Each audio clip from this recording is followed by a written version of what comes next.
Through my work as an inclusive designer, I discovered 3 things. First, average is useless. There's this great book by Todd Rose called The End of Average. He starts by telling us this story about how fighter planes used to be designed around average. Average reach, average height, average thigh circumference. And all of a sudden, these crashes started happening. And the Air Force became alarmed by it. So they hired someone to come in and figure out why. This person took 10 different measurements of over 4,000 pilots and compared it to the average. And how many people were average? 0. Not one. So instead, they asked airplane manufacturers to design around extremes. The tallest and the shortest person, the longest and the shortest reach. And what happened? The crashes stopped. Airplane manufacturers originally balked at this idea of having to design around extremes. They thought it would be an enormous expense. But what they realized was when they put their designers under those constraints, they ended up making planes that were even cheaper to make. But what often gets forgotten is that people with disabilities are great examples of extreme users.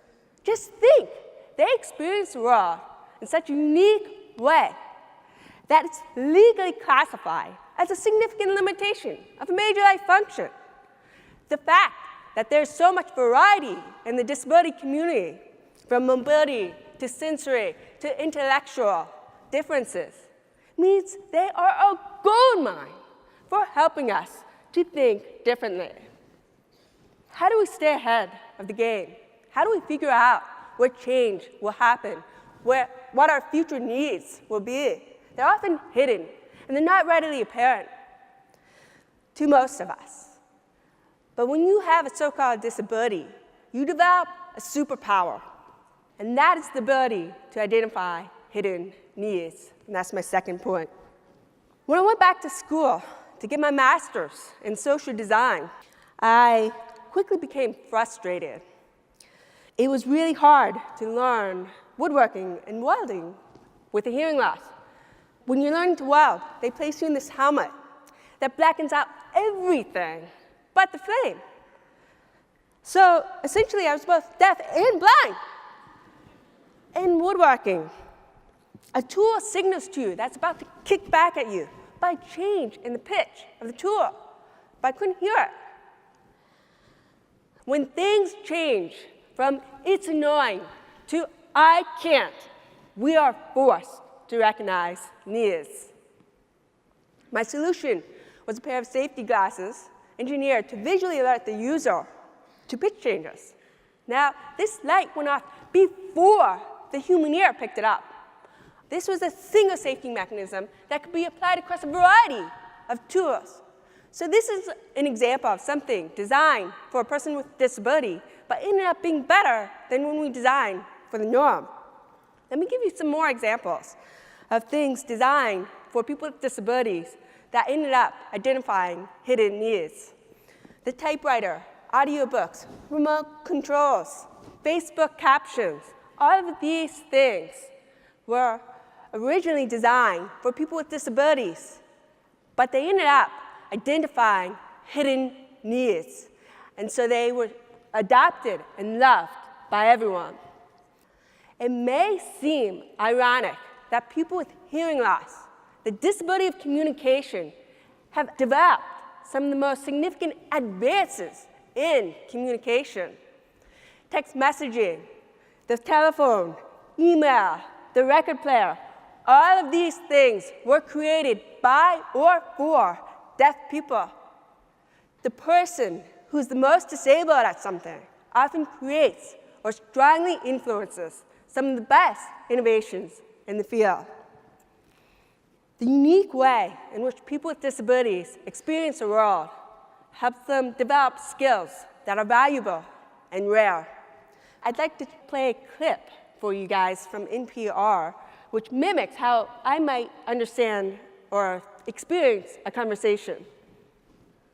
Hope is the thing with letters, poetry is simple, and sings to without words, and never stops long. Similar to how somebody with glasses just sees a bit, it's just blurry, I still hear a bit. It just sounds blurry. But did you know talking has a rhythm to it? And so when I started losing my hearing, I started listening to the rhythm of these blurry words. And if I missed something, I would replay it in my head and place it with the lips that I read until I understood what it was that they said. As a designer, I stand out in the observation stage of the process where people observe people to gather insights.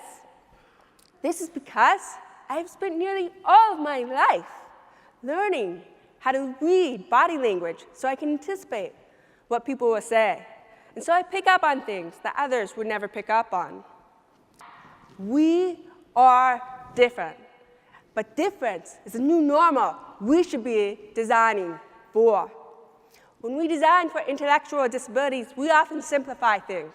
When we design for arthritis, we often make things more comfortable. When we design for hearing loss, we often reduce risk.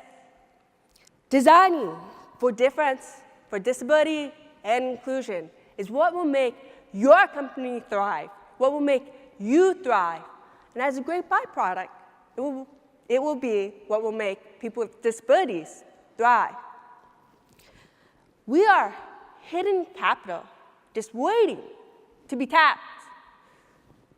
So what are you waiting for? That's it.